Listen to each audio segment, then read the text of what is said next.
Bonjour mes bien-aimés, Gédéon Mazina. Bonjour. Encore une fois, merci pour ceux qui sont au rendez-vous du dimanche. Et avant de commencer, je voulais m'excuser pour la semaine. En fait, la semaine dernière, je n'ai pas pu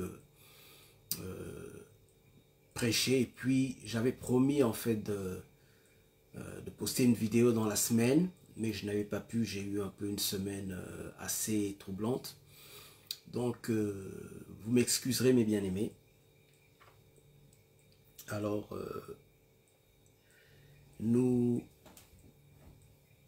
allons commencer donc notre message aujourd'hui. Encore une fois, mes excuses pour, pardonnez-moi pour ne pas avoir fait, en fait, ce que j'avais promis de faire. C'est parce que tout simplement, je n'avais pas pu le faire. Donc, je n'avais pas pu poster une vidéo dans la semaine. J'ai eu une semaine un peu agitée, quoi. Voilà. Que Dieu vous bénisse. Alors, bienvenue pour ceux qui sont au rendez-vous du dimanche.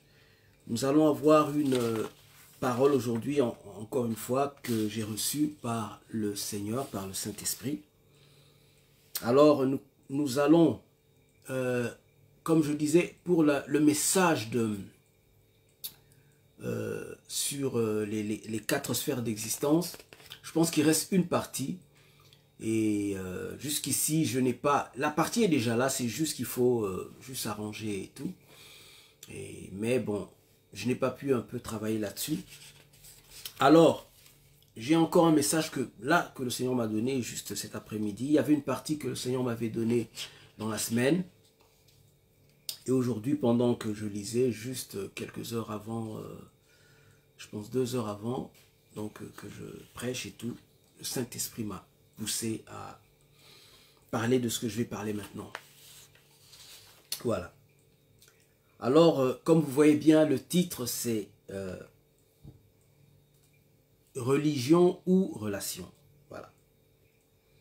Donnez-moi juste une minute. Nous allons commencer notre message. Merci, merci Jésus. Merci, merci Jésus. Merci, merci Jésus de tout cœur. Oh, merci, merci Jésus. Merci, merci Jésus. Merci, merci Jésus de tout cœur. Merci Jésus. Merci, merci Jésus. Merci, merci Jésus. Merci, merci Jésus de tout cœur. Oh, merci, merci Jésus. Merci, merci Jésus. Merci, merci Jésus de tout cœur. Gloire à ton nom Jésus. Gloire à ton nom Jésus. Gloire à ton nom Jésus de tout cœur.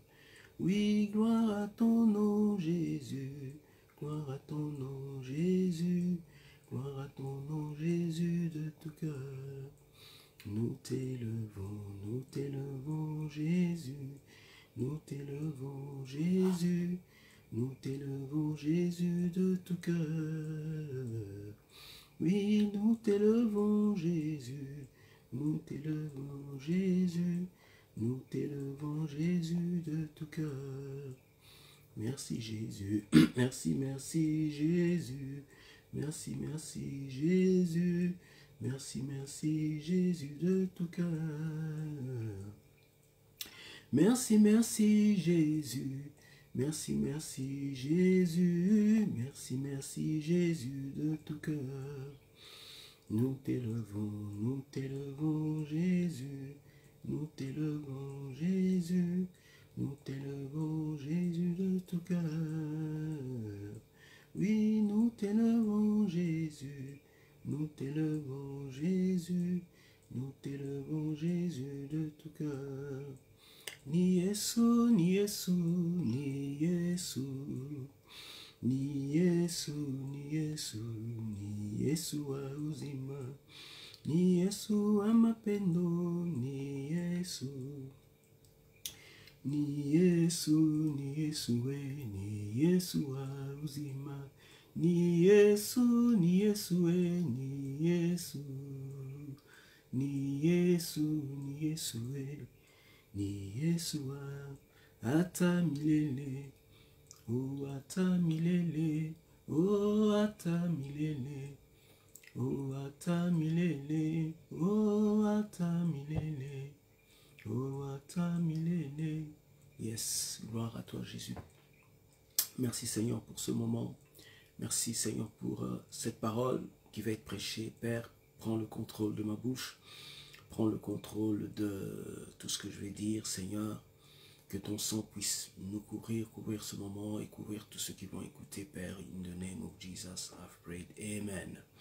Je dis bonjour à mes bien-aimés, Georges Kabemba, que Dieu te bénisse. Sois le bienvenu à ce rendez-vous du dimanche de la parole de Dieu. Encore une fois, bonjour à ma sœur Lily Bébé Ngongo, que Dieu te bénisse.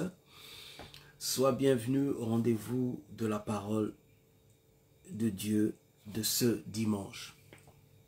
Voilà, donc je suis Gédéon Mazina, je suis pasteur et voilà, je prêche tous les dimanches sur Facebook et sur YouTube également et sur ma chaîne YouTube. Donc vous pourrez juste taper, chercher sur le search engine de YouTube Pasteur Gédéon Mazina et vous allez tomber sur mon compte YouTube et vous pourrez donc vous abonner. Comme ça, dès que je posterai une vidéo, vous serez informé, vous serez notifié et vous pourrez avoir accès à toutes les vidéos que je vais poster. Voilà. Donc, et mon compte YouTube, c'est Évangile du Royaume Éternel, avec une photo de Jésus qui frappe à une porte. Voilà. Alors, donc, nous allons commencer notre message d'aujourd'hui, dont le titre est Religion ou relation. Religion ou relation. Religion ou relation. En anglais. En anglais, en fait, j'avais pensé en anglais. Vous savez, nous sommes en Angleterre. Bien que je parle toujours français, mais je commence à penser en anglais. C'est ça le problème. Alors je traduis souvent. Ça m'arrive des fois de traduire de l'anglais au français. En fait, le titre, c'était Religion versus Relation. Oh, Relation versus Religion. J'ai pas pu vraiment trouver en français. Alors, j'ai juste dit religion ou relation. C'est peut-être ça, je ne sais pas. Voilà. Donc, nous allons commencer notre message. Alors, nous allons lire premièrement dans Jean 16, verset 8.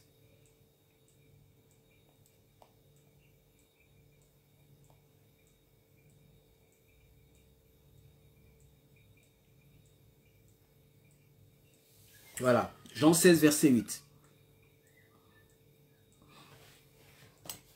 Non, plutôt, pas Jean 16, verset 8, qu'est-ce que je raconte? Non, je commence plutôt par, attention. Luc 10, 40 à 42. Luc 10, 40 à 42. Parce qu'en fait, c'est un message où le Seigneur a fait un parallèle entre deux passages, en fait. Hein, deux passages différents. Et il a fait un parallèle et c'est venu comme ça, en fait. Et d'ailleurs, il y a un autre, il y a le sermon sur la montagne, il y a aussi un passage de Pierre, enfin, il y a plusieurs passages où le Seigneur a mis comme ça pour faire une comparaison et me montrer la similarité de ces messages. Vous comprenez? Et alors, je prends juste ces deux-là. Donc, je commence par Luc 10, 19. Pardon, Luc 10, 40, 42.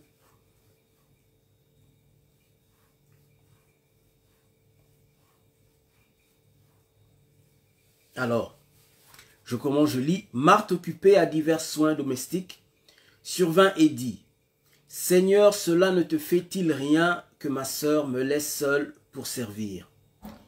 Dis-lui donc de m'aider. » Le Seigneur lui répondit, « Marthe, Marthe, tu t'inquiètes et tu t'agites pour beaucoup de choses. Une seule chose est nécessaire. Marie a choisi la bonne part, qui ne lui sera point ôtée. Amen. Voilà. Alors Jésus-Christ ici, il parle à Marie, à Marthe plutôt, qui s'inquiétait parce que lorsque Jésus est arrivé dans leur maison, il est venu pour prêcher et tout, et Marthe avait reçu un hôte important. Alors, elle voulait bien sûr s'occuper, bien prendre soin du Seigneur et tout, mais Marie, elle était assise devant le Seigneur et écoutait sa parole. Alors, Marie qui dit, mais écoute, Seigneur, dis un peu, Marthe plutôt qui dit au Seigneur, dis un peu à Marie de m'aider. Et le Seigneur lui dit, écoute, tu t'inquiètes pour beaucoup de choses. Marie a choisi la bonne part. Il y a plusieurs interprétations, mais ici le Seigneur m'a amené, dans la pensée que le Seigneur m'a donnée, c'est sûr, les personnes qui aiment Dieu, mais malheureusement qui passent à côté de la chose parce qu'ils veulent servir Dieu sans développer une relation avec lui. Sans prendre le temps vraiment de développer une relation profonde avec lui. Et ils font beaucoup de choses. Et ils sont dans l'église, servent le Seigneur ci et là, mais leur caractère n'est pas transformé. Parce que le caractère ne se transforme que à travers une relation intime avec le Seigneur. Et nous parlons souvent, nous les chrétiens, que le christianisme n'est pas une religion, mais une relation. Et vous savez qu'aujourd'hui, sans le savoir, même nous, je sais que beaucoup de gens ne seront pas contents, n'aimeront pas entendre cela, mais je dis tout simplement parce que je ne suis pas là pour plaire aux hommes, mais pour plaire à Dieu. Beaucoup de pentecôtistes, d'évangéliques, sont entrés dans la religion. Au lieu de marcher par l'esprit, ils sont entrés, nous, je dirais nous, parce que je suis pentecôtiste aussi, évangélique. Nous sommes entrés dans la religion, au lieu de la relation. Parce que la religion ne produit pas le fruit, mais la relation produit du fruit. Toi-même, regarde-toi toi-même. Quel fruit as-tu porté pour Dieu? C'est ça. Parce que à chaque fois, j'ai reçu je peux appeler ça des attaques, des gens qui connaissent beaucoup la parole, tu vois, qui m'ont dit, voilà, tu prêches un message de condamnation, tu prêches comme si, c'est pas ça. Est-ce que c'est vraiment Dieu qui te parle? Ok. Si Dieu ne me parle pas, qui voulez-vous qui me parle? Si nous avons une relation avec Dieu, qui est supposé nous parler? Dieu ou le diable? Parce que nous parlons de relation, mais si nous avons une relation, qui est supposé nous parler? Ça, c'est la question. Aujourd'hui, dans l'église, on ne croit même plus à la manifestation de Dieu. On ne croit même plus que Dieu peut te parler. On ne croit même plus que Dieu peut te révéler. Alors que, lorsque Jésus est mort sur la croix, le voile du temple s'est déchiré. Le lieu très saint, là où le souverain sacrificateur entrait pour parler face à face avec Dieu, a été ouvert. C'est-à-dire, nous tous, maintenant, nous avons accès à la présence directe de Dieu. Présence réelle de Dieu. Et lorsque Dieu commence à se manifester, on commence à dire, non, c'est le diable. Ça, c'est pas Dieu. Dieu ne peut pas faire ça. Et les gens commencent à donner des versets du genre, même voir Dieu. On peut voir Dieu. La Bible dit, heureux ceux qui ont le cœur pur, car ils verront Dieu. Et c'est Jésus qui a dit ça. Et les gens veulent amener ça. Oh non, non, ils verront Dieu dans l'éternité. Non, maintenant.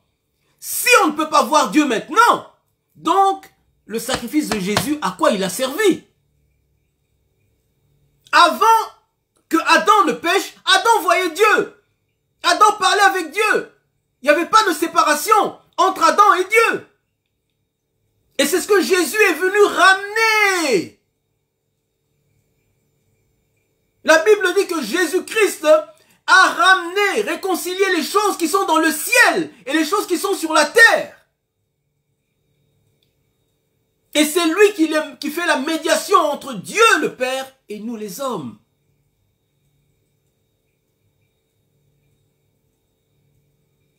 C'est pourquoi il a dit en mon nom. En mon nom. nous nous approchons de Dieu au nom de Christ. Parce que nous sommes devenus justes. Nous avons porté en nous la justice de Dieu lorsque nous nous présentons devant Dieu. C'est comme si c'était Jésus lui-même, alors que Jésus n'avait pas de barrière entre lui et le Père. Alors si nous portons Jésus-Christ en nous, comment se fait-il que Dieu ne peut pas nous parler? Comment se fait-il que pour parler, non, oh non, personne ne peut voir Dieu et vivre tout ça? Mais si tu as porté la justice de Jésus, on est en train de nous confondre nous-mêmes. D'un côté, on dit qu'on a la justice de Dieu. De l'autre côté, on dit que non, personne ne peut voir Dieu. Personne ne peut... oh, Dieu ne peut... Dieu peut... pour que Dieu te parle, il faut faire attention. Bien aimé. Si Dieu ne te parle pas, qui va te parler? Le diable. On n'a pas de relation avec le diable. Aujourd'hui, dans l'église, c'est plus facile de dire « Oh non, j'ai entendu un démon dire » que j'ai entendu Dieu dire. Si tu dis « J'ai entendu Dieu dire », tu as entendu Dieu? Non, bien-aimé. Ta relation, c'est où tu es dans la relation ou tu es dans la religion. Ceux qui sont dans la religion, c'est ceux qui n'entendent pas Dieu. Ceux qui sont dans la religion, c'est ceux qui n'ont pas de relation intime avec Dieu. Ceux qui sont dans la religion ne marchent pas dans le surnaturel. Ils n'y croient pas. Et lorsque quelqu'un commence à marcher selon l'esprit, parce que vous savez, selon l'esprit, c'est pas selon les principes que nous avons posés. Non. On a mis des barrières au Saint-Esprit. Et on se dit, non, le Saint-Esprit ne peut pas agir comme ça. Pour le Saint-Esprit, il doit agir comme ça. Si c'est comme ça, c'est plus l'Esprit. On repart dans la religion pour mettre le Saint-Esprit dans le temple, là où il ne pouvait pas bouger. Là où il y a l'Esprit, il y a la liberté, la Bible dit.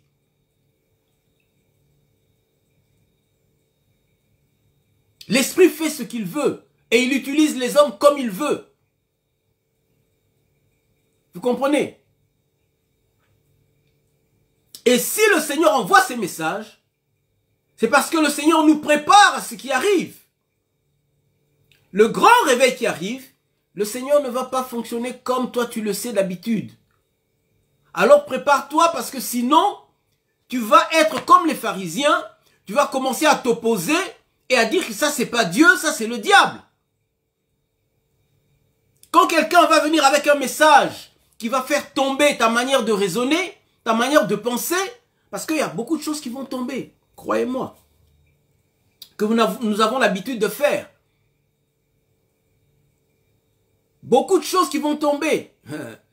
Et les gens, c'est seulement les gens qui ont trop d'intelligence, ok, qui sont allés à l'université. Moi, je condamne pas. Quand je parle d'université, je parle d'université biblique. Je condamne pas ceux qui sont à l'université biblique. Mon problème, c'est quoi? Et le problème de Dieu, c'est ceux qui prennent leurs études comme un appui, une fondation de la foi. Or que c'est pas ça. Nous devons marcher selon le Saint-Esprit. Tu as ta connaissance, oui, mais soumets-toi à l'Esprit. Soumets-toi à la direction de l'Esprit. Ne mets pas des barrières au Saint-Esprit. Parce que tu as appris ça là-bas, le Saint-Esprit n'agit pas comme ça. Toi aussi, tu viens, tu penses que l'Esprit... Non. Qui vous dit que ceux qui vous ont appris ces choses étaient inspirés par l'Esprit? C'est ça le problème.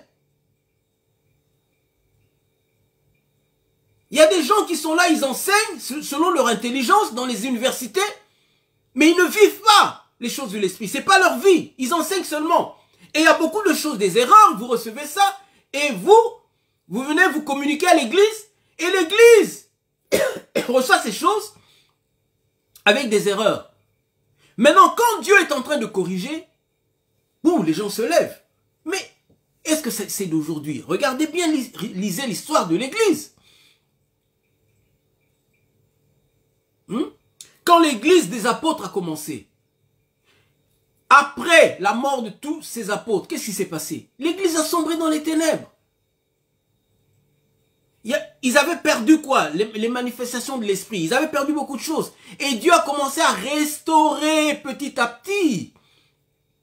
On se rappelle de Martin Luther, où il a restauré le salut par la foi. Ensuite, les manifestations de l'esprit, les dons de l'esprit, les guérisons, tout ça. Ces choses qui n'existaient plus parce que les gens n'y croyaient plus. Ils s'étaient égarés. Et Dieu a commencé à restaurer. Et nous ne sommes pas encore arrivés à la perfection. Dieu restaure encore. Parce que la dernière église doit être pure, sans tache ni ride, avant l'enlèvement. Et Dieu prépare son église. Avant le dernier réveil qui va se faire, avant l'enlèvement. Et pour que ce réveil fonctionne parfaitement, il faut que toute la gloire revienne à Dieu. Parce que si nous gardons notre manière de faire, on va prendre la gloire pour nous. Parce que c'est nous, c'est notre manière de faire. C'est plus Dieu. Alors si Dieu envoie les gens comme ça, si Dieu envoie les messages comme ça, ne vous opposez pas juste parce que vous voulez vous opposer, parce que vous pensez vous connaissez tout. Non. Vérifiez d'abord. Consultez l'Esprit de Dieu qui est en vous. Et demandez, Seigneur, est-ce que c'est toi qui nous parles? Regardez un peu l'église de Laodicée. C'est exactement ce que nous sommes. Nous pensons que nous connaissons tout. Nous pensons que nous sommes sur le droit chemin. Mais le Seigneur nous dit, nous sommes aveugles, nus.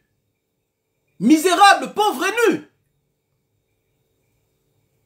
Et lorsque la Bible nous parle de l'église de Laodicée, mais quand on regarde, c'est exactement l'église d'aujourd'hui.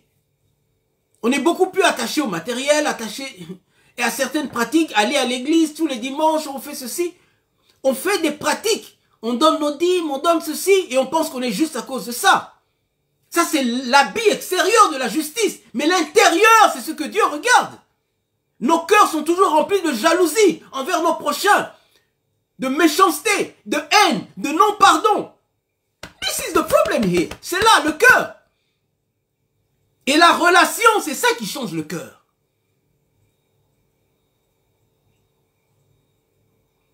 C'est ça qui change le cœur.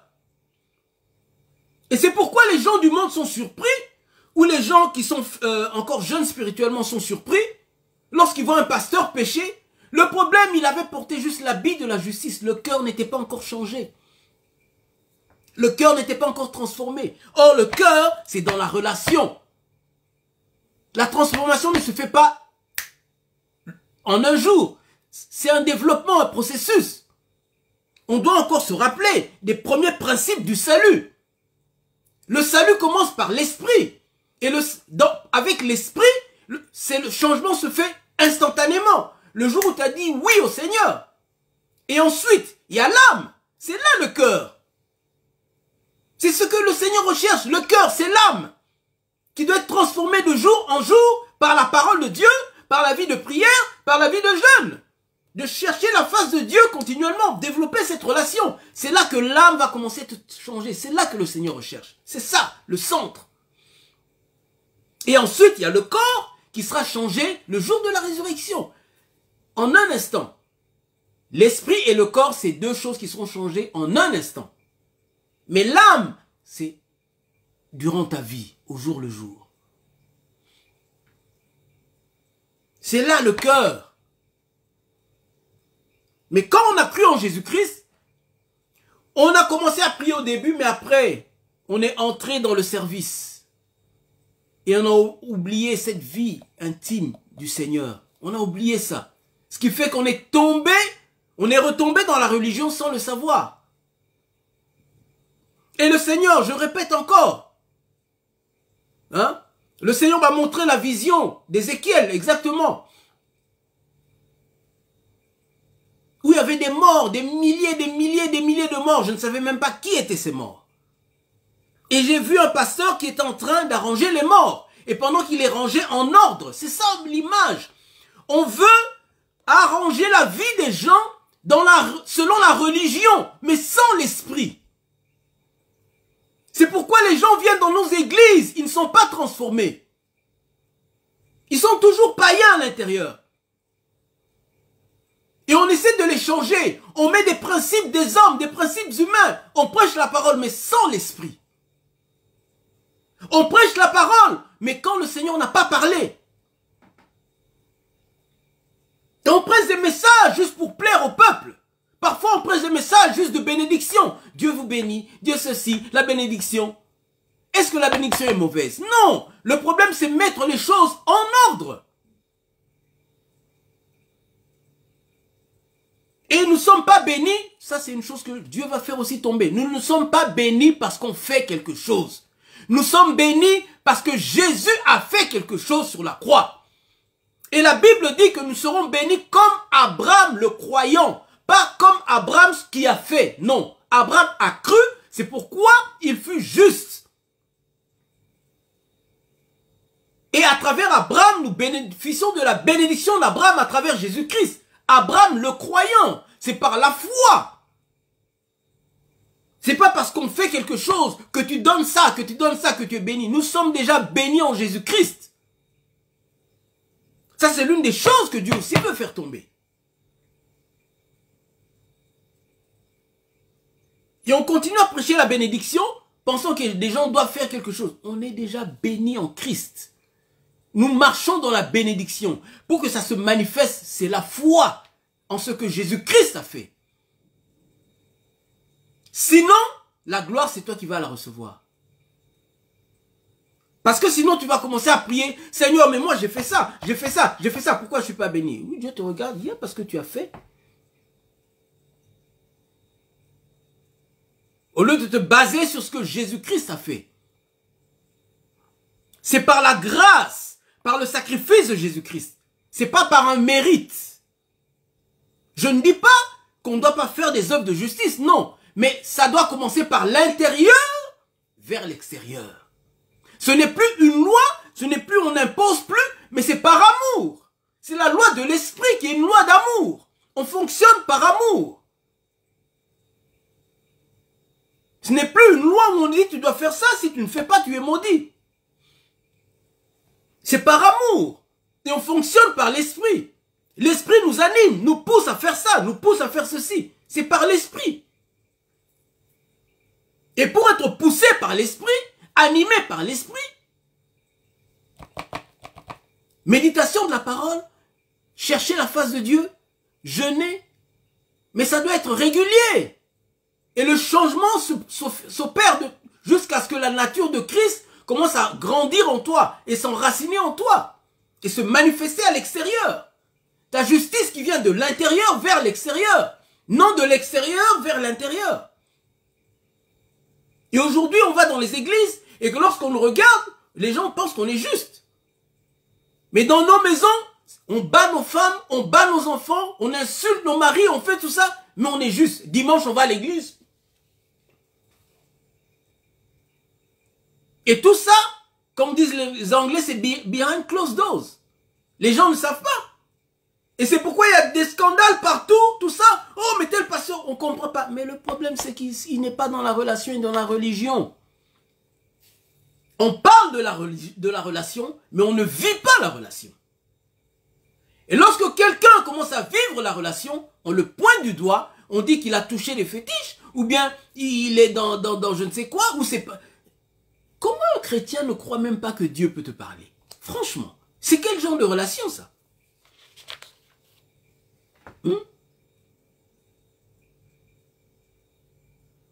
C'est ça. Aujourd'hui, même dans les églises, moi j'ai vécu dans les églises où quand l'esprit commence à se manifester, on te fait taire. On ne veut pas ça, on dit non, ces choses-là. On est dans la relation, on est dans la religion. Et Dieu veut qu'on sorte de la religion. Parce que si on ne sort pas, lorsque le dernier mouvement de Dieu va commencer, on sera mis à l'écart. Parce qu'on ne pourra pas supporter. Ça, c'est l'introduction. Mais je vais faire de sorte de ne pas être long aujourd'hui, comme ça, petit à petit. Ok? Comme ça, vous pourrez avoir le message jusqu'au bout. Je vais pas tout prêcher aujourd'hui. J'essaierai de finir le dimanche prochain ou dans 2 dimanches. Alors, nous allons voir dans Ézéchiel 47. Là maintenant, c'est le passage. Oh là là, il fait chaud, hein? Ouh, il fait chaud, il fait chaud.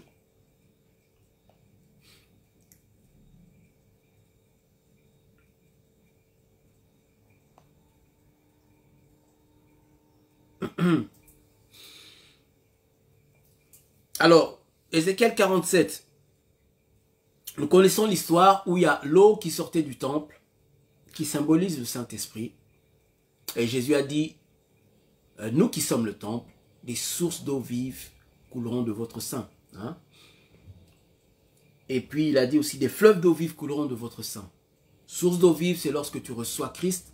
Fleuve d'eau vive, c'est lorsque tu es baptisé du Saint-Esprit. Des fleuves couleront de ton sein.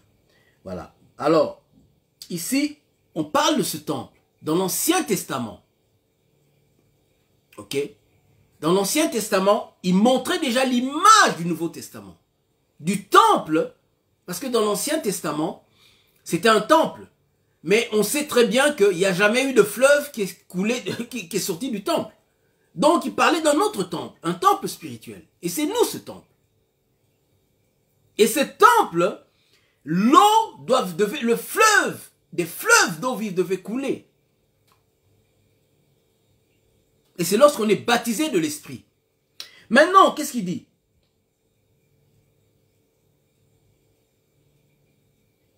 Ici, à partir du verset 4, il dit, il mesura... non, d'abord, voilà. Et voici l'eau coulait du côté droit. Verset 3, il dit, lorsque l'homme s'avança vers l'Orient, il avançait la main, il avait dans la main un cours d'eau. Et il mesura 1000 coudées. Et il me fit traverser l'eau, et j'avais de l'eau jusqu'aux chevilles. Amen. L'eau jusqu'aux chevilles. Cheville, c'est la partie des pieds. Donc, il symbolise notre marche. Les voies qu'on utilise. Lorsque le Saint-Esprit vient dans nos vies, la première chose qu'il commence à faire, c'est changer nos voies, changer notre marche, changer notre vie. Nous amener, comment on appelle, à la repentance. Vous comprenez? Et Jean 16,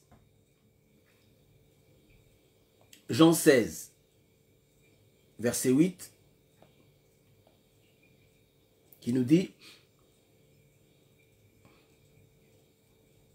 Jean 16, verset 8, qu'est-ce qu'il nous dit? Et quand il sera venu, il convaincra le monde en ce qui concerne le péché, la justice et le jugement. Quand il sera venu, il convaincra le monde en ce qui concerne le péché, la justice et le jugement. Alléluia. Le Saint-Esprit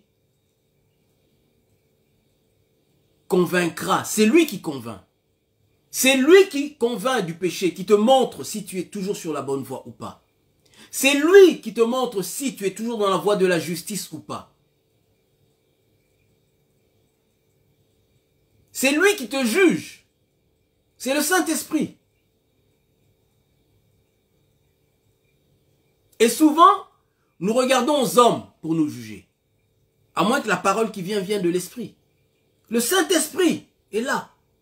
Il nous parle, il nous dirige, il nous conduit. Et c'est toujours l'apôtre Jean qui a dit, nous n'avons pas besoin qu'on nous enseigne. Ça ne veut pas dire, on ne peut pas avoir d'enseignement. Non. Mais le Saint-Esprit nous enseigne. Et ce que les gens ne comprennent pas, c'est que lorsqu'on parle de relation, Jésus-Christ était avec les apôtres, n'est-ce pas? Qui enseignait les apôtres? Est-ce que ce n'était pas Jésus? Je ne dis pas qu'il ne faut pas aller à l'école. Non, non, non, c'est pas ce que je dis. Mais les pharisiens étaient surpris de voir comment Pierre et Jean défendaient l'évangile sans avoir été à l'école. Pourquoi? Parce que Jésus-Christ les enseignait. Mais lorsque Jésus est parti, il a dit, je vous enverrai un autre consolateur. Donc ça veut dire un autre moi-même. Qui était le consolateur? C'était Jésus. Et quand il est parti, il a envoyé un autre consolateur qui était le Saint-Esprit. Qui fait quoi le Saint-Esprit? Continue le travail que Jésus a laissé. C'est là où Jésus s'est arrêté, le Saint-Esprit continue. Donc, de la même manière que les apôtres ont marché avec Christ, nous devons marcher avec le Saint-Esprit. Pour nous enseigner, nous conduire, nous diriger. Comme Jésus, c'est comme si, en fait, quand tu marches avec l'Esprit, tu marches avec Christ. Mais Christ est dans l'Esprit. On verra ça tout à l'heure aussi.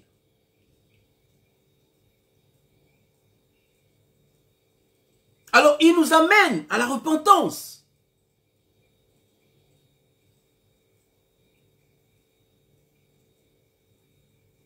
Toutes les mauvaises voies que tu avais, les voies tortueuses, les voies mauvaises, les voies d'injustice, le Saint-Esprit t'amène à une voie de droiture, à une voie de justice. C'est la première chose, la première étape, lorsque l'Esprit de Dieu vient dans notre vie. Et vous savez, Jean-Baptiste, lorsque il prêchait, il y a chaque personne, lorsque les personnes venaient devant Jean-Baptiste, disaient, mais qu'est-ce que nous devons faire? Jean-Baptiste leur disait, pour les soldats, il disait, contentez-vous de votre solde. L'habitude que les soldats avaient de faire, c'était d'arracher, de voler l'argent. Tu vois? De voler l'argent entre les mains des gens lorsqu'ils arrêtaient les gens. Ils prenaient leur argent. Pratiquement, on voit ça en Afrique. Un soldat qui t'arrête, il prend ton argent. Mais il leur dit, contentez-vous de votre solde, de ton salaire. Ne vole plus de l'argent. N'arrête plus les gens inutilement en prenant ce qui appartient aux autres. Non. Et pour les gens qui travaillent dans les taxes, il dit, ne vole plus les taxes. Contente-toi de ton salaire. Ne demande pas des taxes exagérées. On voit ça, même en Afrique. Hein? Il va demander une taxe à une compagnie. Si la taxe était de 500 $, il demande 2500 $. Il prend les 500, il met dans la caisse de l'État et puis les 2000, c'est pour lui. Et là, il dit, ne fais plus ça. C'est ça la repentance, le fruit de la repentance. La première chose que le Saint-Esprit fait lorsque nous venons à lui, lorsqu'il vient dans notre vie, il change notre manière de marcher. Il change notre manière de vivre. C'est la première étape.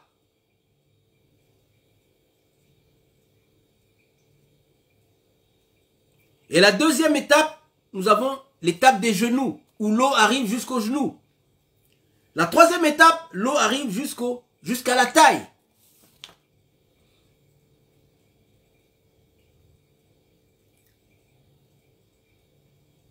Alors, je vais parler de la deuxième étape. Je ne finirai peut-être pas, parce que je ne veux pas être long. Parce que j'écoute aussi, j'ai écouté les gens qui m'ont dit, oui, le message est long. D'accord, d'accord, on va essayer de raccourcir, demander à Dieu de nous aider. Parce que nous sommes serviteurs de Dieu, pas serviteurs des hommes.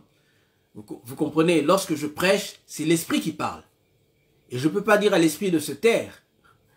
Hein? Si l'Esprit veut parler, et maintenant si je veux faire parler l'Esprit dimanche prochain, je parle tout seul. L'Esprit n'est plus là-dedans. Il n'y a plus de vie. C'est ça. Donc je dois prier pour demander au Seigneur de l'aide de ce côté-là. Et je pense que Dieu qui écoute la prière de ses enfants, je pense qu'il agrée. Mais je prie toujours. Parce que je ne veux pas plaire aux hommes, je veux plaire au Seigneur. C'est ça qui est le plus important. Parce que lorsqu'on fait la volonté de Dieu, on marche par l'Esprit, il y a la vie et il y a du fruit. Mais lorsqu'on fait ce qu'on veut ou bien on fait ce que les hommes veulent, il n'y a plus de fruits. Vous comprenez? Et ça aussi, c'est une chose qui montre la religion, en fait. Lorsque nous faisons les choses par l'esprit, nous sommes dans la relation. Lorsque nous faisons les choses que nous voulons, nous sommes dans la religion. C'est facile de passer de la relation à la religion. C'est pour ça, même nous, les pentecôtistes, il y a un peu cette fierté-là d'être pentecôtiste. On regarde parfois les autres, les méthodistes, comme nous, on est mieux.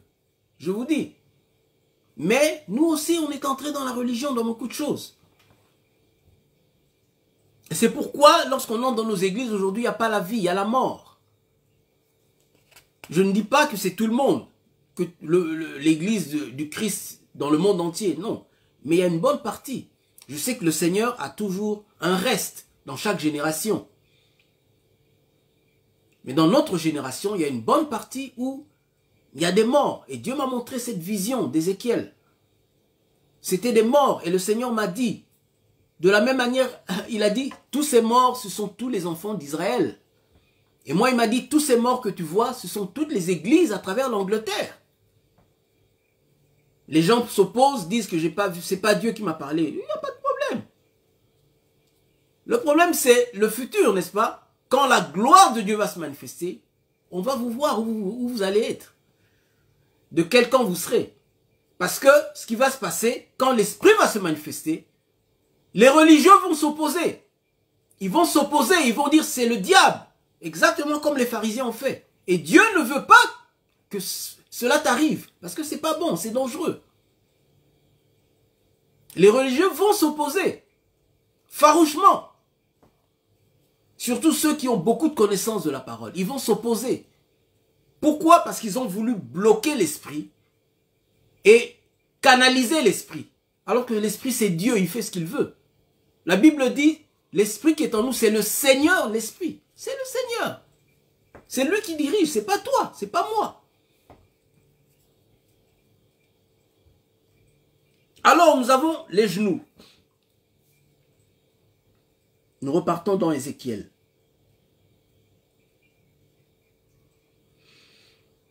Ézéchiel 47. Alléluia. Gloire baba sekereba sintoko yara baba yeskerebu yontoko. Alors,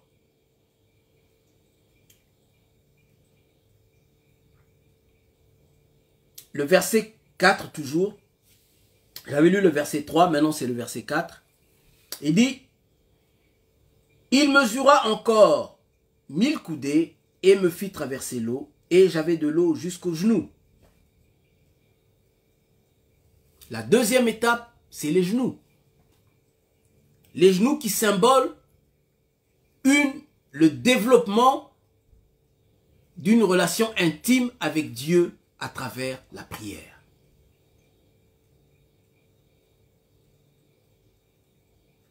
Dieu commence par changer tes voies. Et ensuite, il commence à t'appeler dans la profondeur d'une relation intime avec lui à travers la prière, le jeûne, la méditation de la parole. Il y a un autre parallèle que le Seigneur m'a montré avec le temple de Jérusalem ou le tabernacle. Il y avait le parvis extérieur qui est la première étape où il y a le pardon des péchés, la repentance. Et le parvis intérieur, c'est là où on développe une relation intime avec Dieu.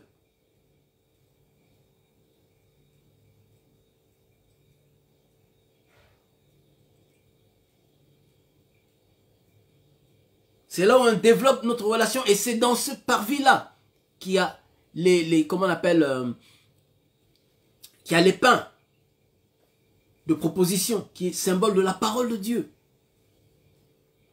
Et il y a la lampe qui est symbole de l'esprit. L'esprit de Dieu qui t'éclaire, qui te guide, où tu commences à avoir des révélations de la parole de Dieu.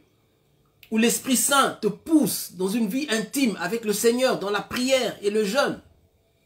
Où tu cherches Dieu. Et c'est ça, c'est un voyage. Tu commences par l'extérieur, tu entres à l'intérieur et tu dois arriver dans le lieu très saint. C'est ça le voyage que tu fais. Mais dans le tabernacle, ça a l'air court, mais c'est un long voyage. Et le milieu, là, c'est le voyage de toute une vie. Avant d'arriver dans le lieu très saint. Mais Dieu veut que tu arrives là. Et daily, c'est-à-dire journalier, de manière journalière, tous les jours, méditation de la parole, tu cherches la face de Dieu dans une vie de jeûne et de prière. C'est les genoux. Méditation de la parole de Dieu constante, qui transforme ton cœur. Dans Marc 2,20, la Bible nous dit ceci.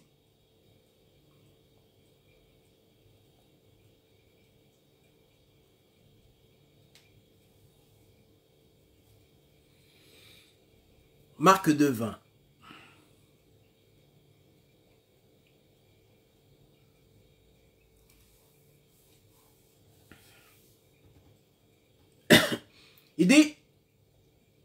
Les jours viendront où l'époux leur sera enlevé, et alors ils jeûneront en ces jours-là. Maintenant, si je lis 19 ou je lis à partir du verset 18, on parle du jeûne. Et si vous lisez dans le sermon sur la montagne, Jésus-Christ parle du jeûne. C'est pour ça que je disais, Jésus fait un parallèle avec ça aussi, le sermon sur la montagne. Et ça, le passage d'Ézéchiel. Et il fait aussi le parallèle avec la parabole du semeur, j'en parlerai. Et vous verrez que, ici il dit, les pharisiens se complaignaient, c'est-à-dire se plaignaient des disciples du Christ. Pourquoi? Il dit, les disciples de Jean et les pharisiens jeûnent.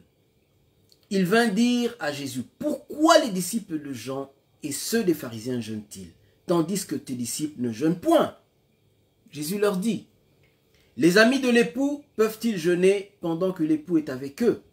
Aussi longtemps qu'ils ont avec eux l'époux, ils ne peuvent jeûner. Ça nous donne une image claire. Pourquoi nous devons jeûner? Comprenez, pourquoi nous jeûnons? Il y a des gens qui jeûnent, mais pourquoi tu jeûnes? Tu jeûnes pour avoir une voiture? Tu jeûnes pour avoir une maison? Tu jeûnes pour avoir un enfant? Tu jeûnes pour avoir un boulot? Non, non, non. Ils jeûnent pourquoi? Pour garder la relation avec Dieu. Ils avaient la relation avec Christ. Christ était avec eux. Christ marchait avec eux dans la chair, physiquement. Mais il dit, lorsque l'époux, qui est Christ lui-même, leur sera enlevé, ils jeûneront en ce jour-là. C'est pourquoi? C'est pour retrouver cette relation perdue. Continuer avec cette relation qu'ils avaient, physiquement, mais maintenant en esprit. C'est pour ça qu'on jeûne. C'est pour ça qu'on jeûne. Pour une relation intime avec Dieu. Et malheureusement, c'est ça la vraie vie chrétienne, la foi. Parce que si tu jeûnes pour une maison, le jour où tu as une maison, tu ne jeûneras plus. Si tu jeûnes pour un enfant, le jour où tu auras un enfant, tu ne jeûneras plus. La Bible dit, recherchons premièrement le royaume de Dieu et sa justice. C'est la relation avec Dieu d'abord. Le reste vient après. Tu n'auras même pas à forcer pour ces choses. Il ne nous a pas demandé de chercher ces choses. Et aujourd'hui, on fait des séminaires, des vies de prière, des veillées pour arracher ces choses. Tu n'as rien à arracher. C'est Jésus que tu dois arracher. C'est ta relation avec Jésus que tu dois arracher. Et le reste, c'est lui, il va te donner. Tu n'auras pas à forcer, tu n'auras pas à arracher. Alors, tu vas arracher ici, tu vas arracher là, et tu as tous ces biens matériels que tu as voulu, mais Christ, tu ne l'as pas. Tu penses l'avoir, mais tu ne l'as pas. Et ça se démontre par le fruit, le caractère que tu développes. Vous savez, lorsqu'il n'y a pas de problème, tout va bien. On dit, oh, lui c'est un ange. Mais qui est seulement un problème, on va voir. Et c'est pourquoi aujourd'hui on voit toutes sortes de scandales, les gens ne comprennent pas, mais comment lui peut faire ça? Lui c'est un pasteur, lui c'est un homme de Dieu. Relation, on a négligé ce côté-là. Et Jésus leur dit, en ce jour-là, ils jeûneront. Pour continuer à marcher avec Dieu, mais maintenant en esprit. C'est ça.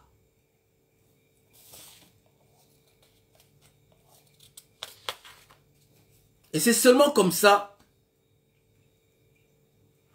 que l'on peut porter du fruit. Marcher avec Dieu en esprit.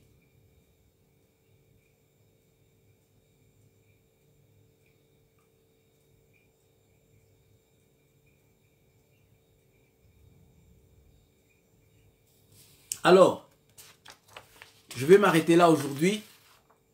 Je sais que c'est court. Moi, j'aime bien continuer, mais je vais m'arrêter là.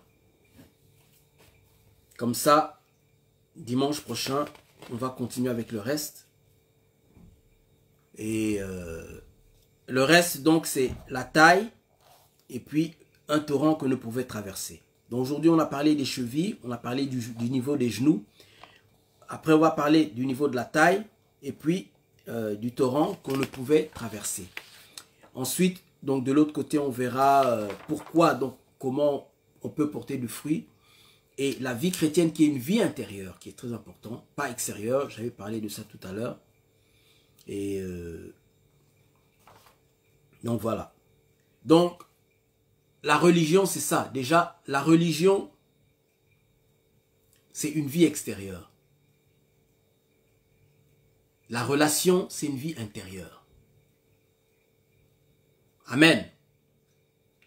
Et c'est la relation qui fait qu'on porte du fruit, qu'on est transformé dans le caractère du Christ. Les choses intérieures vont sortir, vont être transformées, c'est-à-dire la jalousie, la méchanceté, l'orgueil, toutes ces choses-là. C'est dans nos cœurs aujourd'hui. Et on dit qu'on a une relation avec Dieu. Comment on peut avoir une relation avec Dieu et avoir toutes ces choses? Ça veut dire qu'on ne développe pas notre relation. On s'attarde à la religion au lieu de s'attacher à la relation. Parce qu'on doit porter du fruit, c'est clair. Si on est attaché au Christ, on doit porter du fruit. Jean 15, verset 5 nous le dit. Je vais m'arrêter là.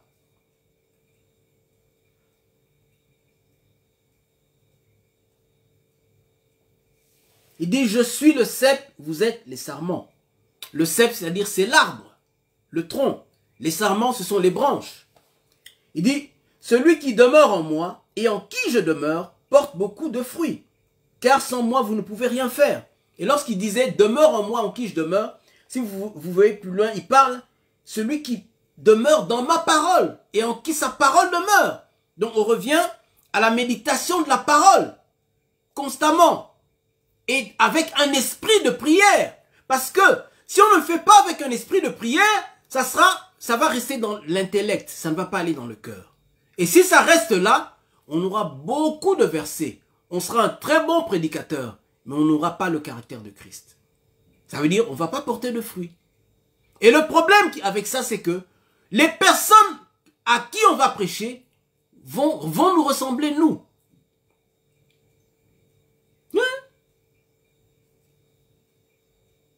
Si vous entrez dans une église où il y a un pasteur impudique, regardez les fidèles. La majorité des fidèles sont impudiques. Je vous dis. Si vous entrez dans une église où le pasteur est malhonnête, vous verrez que la majorité des frères ne vivent pas dans la crainte de Dieu. Si le pasteur ne craint pas Dieu, vous verrez, les fidèles ne craignent pas Dieu. Ça se reproduit.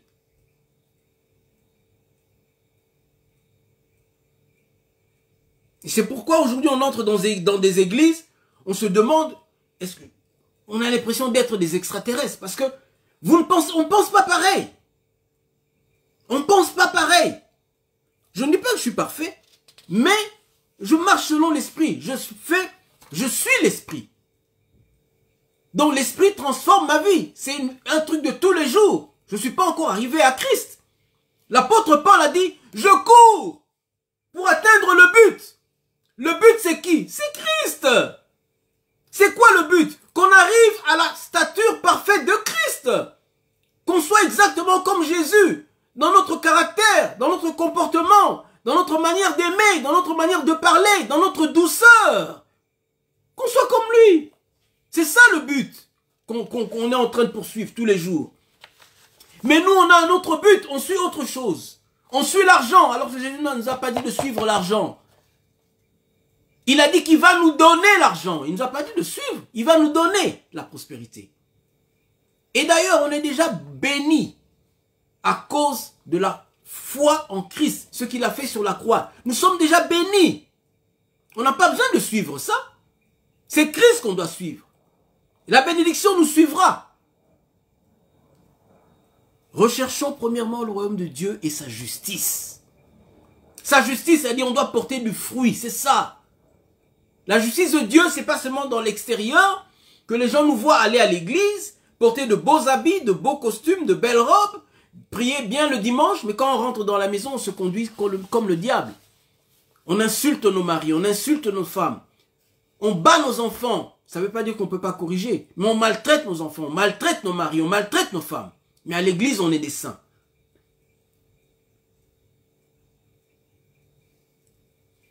On est dans la religion. Au lieu d'être dans la relation. On doit poursuivre Christ, pas poursuivre les choses. Parce que quand tu poursuis les choses, tu es dans la religion. Parce que tu ne marches plus selon l'esprit. Tu sors de la direction de l'esprit. Tu sors de l'influence de l'esprit. Et tu vas vouloir changer l'extérieur au lieu de changer l'intérieur. Dans Matthieu 23, 26. Je vais m'arrêter là. Je reviendrai sur ces passages. Matthieu 23, 26 qui dit: Pharisiens aveugles, nettoie premièrement l'intérieur de la coupe et du plat, afin que l'extérieur aussi soit net. C'est ça. Nous devons nettoyer nos cœurs d'abord. C'est ça l'intérieur de la coupe et du plat. Nos cœurs d'abord. Et l'extérieur sera net. On n'aura rien à cacher devant les gens, non. Aujourd'hui, beaucoup de gens ont à cacher tout. On ne veut pas qu'on sache comment on vit chez nous. Parce que si notre femme parle, hey, on saura. Ou si notre mari parle, hey, ou si même nos enfants parlent. Et vous verrez, c'est la raison pour laquelle on n'arrive même pas à gagner nos enfants au Seigneur. Parce que les enfants regardent en nous. Chrétiens, mais quand ils vous regardent, vous ne vivez pas la vie chrétienne à la maison. Et les enfants ils ne sont pas gagnés. Et les enfants vivent dans le monde. Et vous vous plaignez, vous ne savez même pas que vous êtes vous-même la porte.